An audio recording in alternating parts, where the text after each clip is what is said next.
તો કેમ છો મારા ભાઈ? હું છું વાસુ ને આપણા નવા બ્લોગમાં ફરી તમારું સ્વાગત છે. આપણા બ્લોગ જોતા મજામાં હોય છે. તો મારા ભાઈઓ આપણે મોટા ભાઈ ઘરેથી પાછા આપણે રૂમ ઉપર આવી ગયા. તો જો મારા ભાઈઓ અને બીજું કે હવે આપણે નવી શરૂઆત કરવાની મેં તમને કાલના બ્લોગમાં કીધું હતું. એટલે નવી શરૂઆત માટે આપણે કાલે સ્વિગી ઝોમેટો ગમે જોબ હોય છે એના માટે આપણે હવે ચાલુ કરવાનું છે. હજી તો બાઇક માટે તો આવતા રવિવારે અમે જોવા જવાના અને જોવા જવાના અને ત્યાં સુધી તો મોટા ભાઈનું બાઇક છે એમાં આપણે જોબ કરશું.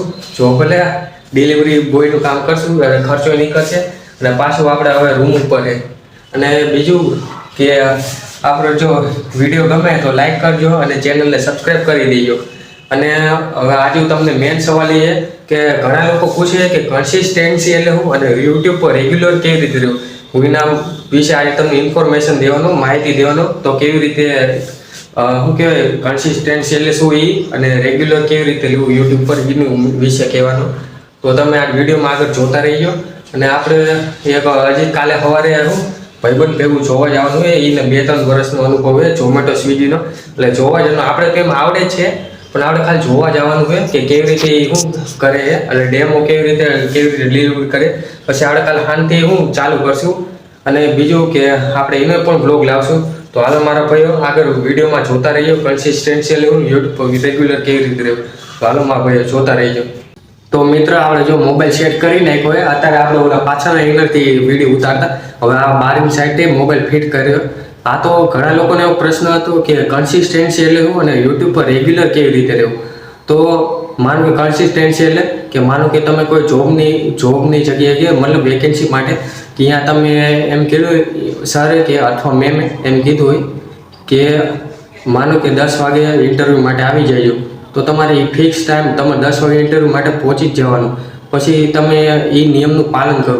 પછી કન્સિસ્ટન્સી રાખવા માટે 3 ટ્રીક છે.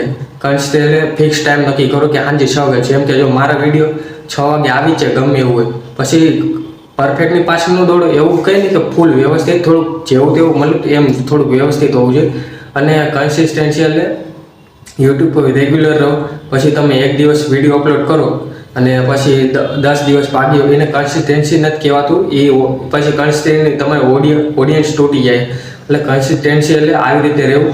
અને માનો કે તમે 10 દિવસ કન્ટિન્યુ વિડીયો અપલોડ કરશો તો તમારે થોડો ગ્રોથ આવશે.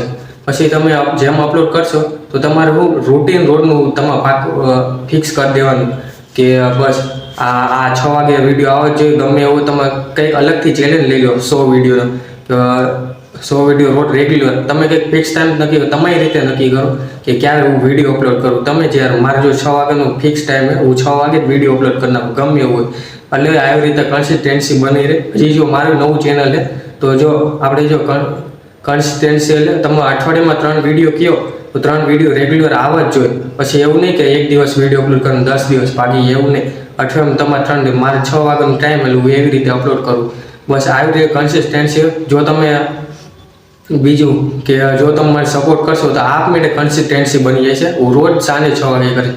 અને હું એમ નથી કહેતો કે મારા વિડીયો રોજ આવશે યુટ્યુબ પર પણ હું બને તેવું મારો રોજ બ્લોગ અપલોડ કરવાનો પ્રયત્ન કરીશ કે હે ને જેથી મારી કન્સિસ્ટન્સી બની રહે. અને જો તમે મને સપોર્ટ કરશો તો આપમેળે કન્સિસ્ટન્સી બની જશે. હું એમ નથી કહેતો કે મારો રોજ બ્લોગ આવી જ જશે પણ હું એવો પ્રયત્ન કરીશ. અને આ મારા ભાઈઓ અને જો આવી રીતે જો તમે કન્સિસ્ટન્સી રાખજો. અને બીજું કે હવે આપણે મળશું હવે આવતા વ્લોગમાં. તો હાલો અને આવું કંઈક નવું જેવું કંઈક શીખવા મળશે. તો હાલો મારા ભાઈઓ અને હાલો મળશું હવે આપણે આવતા વ્લોગમાં.